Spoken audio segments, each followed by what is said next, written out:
సుమనన్నని అందరూ తక్కువ అంచనా వేశారు. ఇప్పుడు చూశారా ప్రోమోలో ఎలా ఉందో, ఇచ్చి పడేస్తుండు సుమనన్న. గేమ్ ఆడలేడు అనుకున్నారు కదా. తనుజ సెలెక్ట్ చేశావు కదా, ఎట్లుంది గేమ్ సుమనన్నది? వేసి పడేసాడు పక్కన. అరే అన్న గురించి ఎంత తక్కువ మాట్లాడితే అంత మంచిది. ఎందుకంటే గేమ్ ఆడట్లే అంటారు.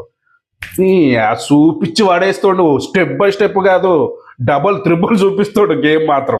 సుమనన్న టీం వచ్చి రాము ఫ్లోరా మేడం వీక్ టీం అనుకుంటారు కానీ అక్కడ సుమనన్న ఉండు, అది మర్చిపోతుర్రు మీరు.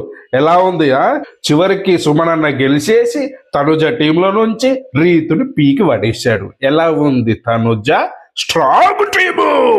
ఇప్పుడు ఎట్లుంది సుమనన్నతో పెట్టుకుంటే ఇలానే ఉంటది. రీతు సిచ్యువేషన్ ఎలా ఉందంటే దెబ్బ మీద దెబ్బ, దెబ్బ మీద దెబ్బ, పుండు మీద కొట్టినట్టు కొడుతూనే ఉన్నారు. గెలుద్దామని ట్రై చేసినా కూడా ఛాన్సులు ఇస్తారు ఎవరు. అలా ఉంటది. మరి ఎవరు చేసుకున్నదో వారు అనుభవిస్తారు కదా. ఇప్పుడు కూడా మారకపోతే ఇక రాము వచ్చి సంజన మేడంని గేమ్లో నుంచి తీసేస్తాడు. ఏంటో మరి అంత పగ కడుపులో ఏం పెట్టుకుంటో ఏమో మరి. జాగ్రత్త రాము, అసలే మేడం అక్కడ ఏదో ఒకరోజు శారీ కట్టిందనుకో నీ సంగతి అంతే. ఇక రాము జాగ్రత్త, నీ మీద ఇంట్రెస్ట్ పెట్టిందనుకో మేడం శారీ దిగుతుంది. ఇక శారీ దిగిందనుకో నీ పరిస్థితి ఆగమే. ఇక ఎవ్వరు ఆపలేరు, మొత్తం రచ్చ చేసి పడేస్తుంది మేడం.